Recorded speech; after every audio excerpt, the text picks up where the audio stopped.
Oremos antes de comenzar. Señor, por favor, déjanos entender tu palabra y ponerla en nuestros corazones.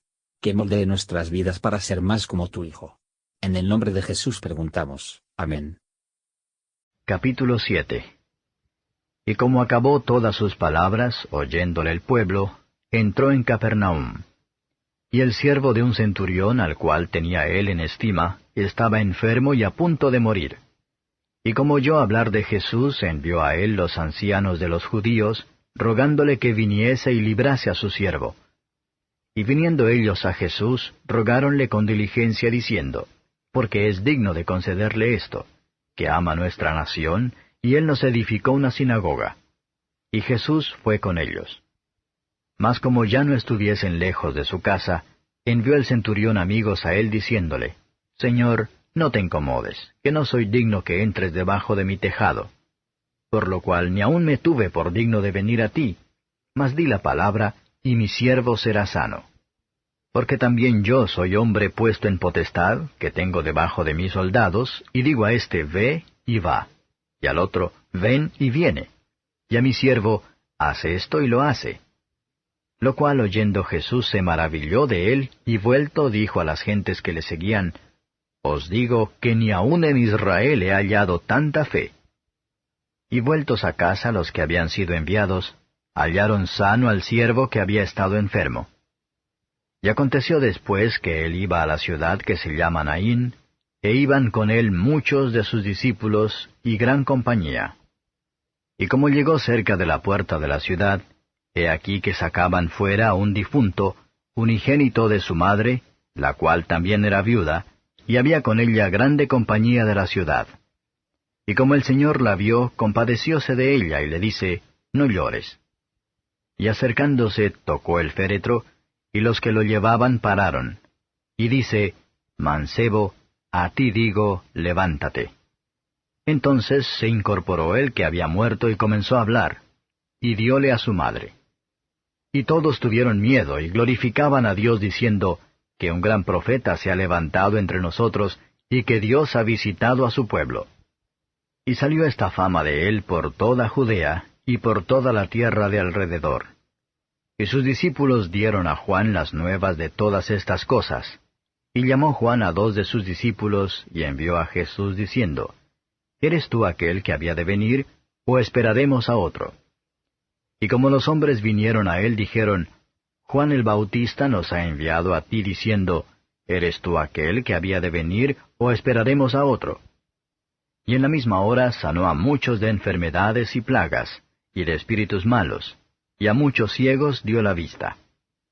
Y respondiendo Jesús les dijo, Id, dad las nuevas a Juan de lo que habéis visto y oído, que los ciegos ven, los cojos andan, los leprosos son limpiados, los sordos oyen, los muertos resucitan, a los pobres es anunciado el Evangelio.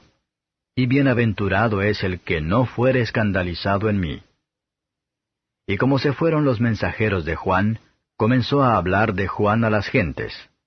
¿Qué salisteis a ver al desierto? ¿Una caña que es agitada por el viento? Mas, ¿qué salisteis a ver? ¿Un hombre cubierto de vestidos delicados?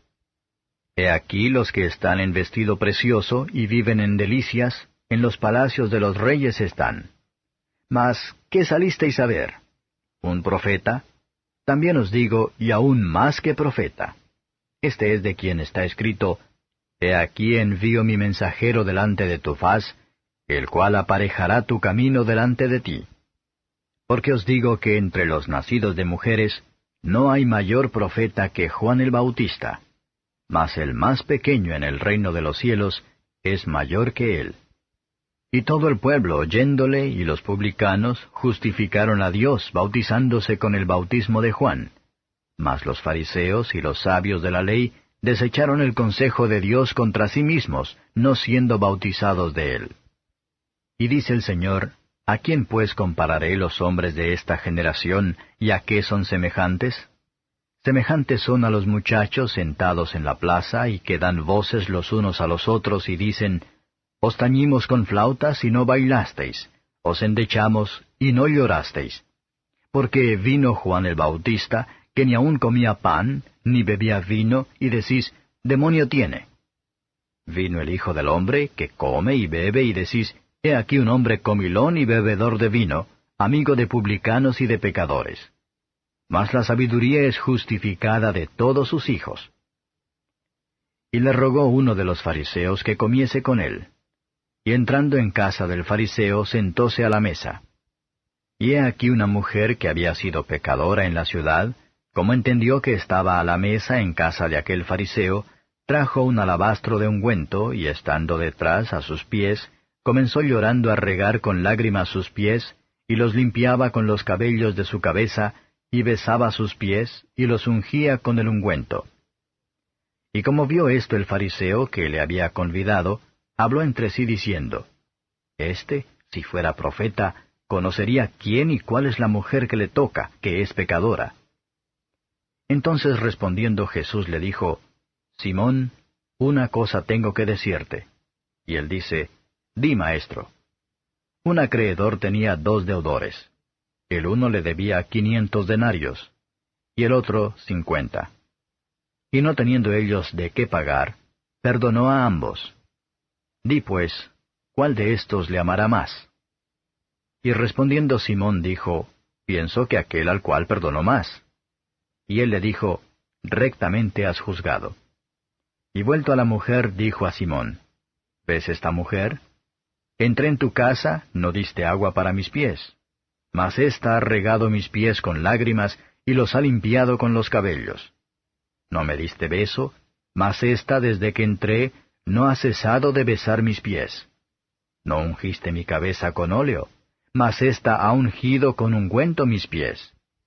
Por lo cual te digo que sus muchos pecados son perdonados, porque amó mucho, mas al que se perdona poco, poco ama. Y a ella dijo, Los pecados te son perdonados. Y los que estaban juntamente sentados a la mesa comenzaron a decir entre sí, ¿Quién es este que también perdona pecados? Y dijo a la mujer, Tu fe te ha salvado, ve en paz. Comentario de Matthew Henry Lucas capítulo 7, versos 1 a 10. Funcionarios deberían estudiar para ganarse la simpatía de sus amos. Maestros deben tener cuidado especial de sus siervos cuando están enfermos. Es posible que todavía, por la oración fiel y ferviente, se aplican a Cristo, y debe hacerlo cuando la enfermedad está en nuestras familias. Los lugares de construcción para el culto religioso es un buen trabajo y un caso de amor a Dios y a su pueblo. Nuestro Señor Jesús se mostró satisfecho con la fe del centurión. Y Él no deja de responder a las expectativas de que la fe que honra su poder y amor. La cura pronto forjado y perfecto, versos 11 a 18. Cuando el Señor vio la pobre viuda después de su hijo a la tumba, se compadeció de ella. Véase el poder de Cristo sobre la muerte misma. El llamado del Evangelio a todos los hombres, a los jóvenes en particular, es, y levántate de entre los muertos, y Cristo te alumbrará y la vida. Cuando Cristo puso vida en él, apareció por la juventud de sentado. ¿Hemos gracia de Cristo? Mostremos ella. Él comenzó a hablar, cada vez que Cristo nos da vida espiritual, abre los labios en oración y alabanza. Cuando las almas muertas son criados para la vida espiritual, por el poder divino de ir con el Evangelio, debemos glorificar a Dios y considerarlo como una visita de gracia a su pueblo. Busquemos por tanto interés en nuestro compasivo Salvador, para que podamos mirar hacia adelante con alegría el momento en que la voz del Redentor evocar todos los que están en sus tumbas. Que podamos ser llamados a la resurrección de la vida, no a la de la condenación. Versos 19 a 35. A sus milagros en el reino de la naturaleza, Cristo agrega esto en el reino de la gracia. A los pobres es anunciado el Evangelio. Se señaló claramente la naturaleza espiritual del reino de Cristo, que el mensajero que envió delante de él para preparar su camino, lo hizo predicando arrepentimiento y la reforma de corazón y vida. Tenemos aquí la culpa solo de los que no había obrado en ellos por el ministerio de Juan Bautista o del mismo Jesucristo. Ellos hicieron una broma de los métodos que Dios tomó para hacerles bien. Esta es la ruina de multitudes, no son serios en las preocupaciones de sus almas. Vamos a estudiar a demostrar que somos hijos de la sabiduría, al asistir a las instrucciones de la palabra de Dios, y adorar a los misterios y la buena nueva que los infieles y los fariseos se burlan y blasfeman. Versos 36 a 50. Ninguno puede realmente percibir lo precioso que es Cristo y la gloria del Evangelio, excepto el corazón roto. Pero mientras ellos sienten que no pueden expresar lo suficiente autoaborrecimiento por el pecado, y la admiración de su misericordia, se disgustó el autosuficiente, porque el Evangelio fomenta ese tipo de pecadores arrepentidos. El fariseo, en lugar de regocijarse en las muestras de arrepentimiento de la mujer, limita sus pensamientos a su antiguo personaje malo. Pero sin perdón gratuito ninguno de nosotros puede escapar de la ira venidera. Nuestro Salvador misericordioso ha comprado con su sangre, para que pueda otorgar libremente en todo el que cree en él. Cristo, por medio de una parábola, obligó a Simón que reconocer que el mayor pecador esta mujer había sido, el mayor amor que debía mostrar a él cuando fueron perdonados sus pecados. Aprende aquí, que el pecado es una deuda, y todos son pecadores, son deudores a Dios Todopoderoso. Algunos pecadores son mayores deudores, pero si nuestra deuda sea más o menos, es más de lo que somos capaces de pagar. Dios está dispuesto a perdonar. Y su Hijo de haber comprado el perdón para aquellos que creen en Él, su Evangelio promete a ellos, y su Espíritu la encierra a los pecadores arrepentidos, y les da la comodidad. Vamos a mantener lejos del espíritu orgulloso del fariseo, simplemente dependiendo y regocijo en Cristo solamente, y así estar preparados para obedecerle con mayor celo, y con más fuerza que le recomendamos a nuestro alrededor. Cuanto más expresamos nuestro dolor por el pecado y nuestro amor a Cristo, la evidencia más clara que tenemos del perdón de nuestros pecados. Qué maravilloso cambio no hacen gracia sobre el corazón y la vida de un pecador, así como sobre su estado ante Dios, por la plena remisión de todos sus pecados a través de la fe en el Señor Jesús. Gracias por escuchar. Si quieres saber más sobre Jesús y lo que el Evangelio significa para ti, entonces ve el video que se muestra a la izquierda de la pantalla y no olvides suscribirte. Que el Señor Jesucristo bendiga tu día.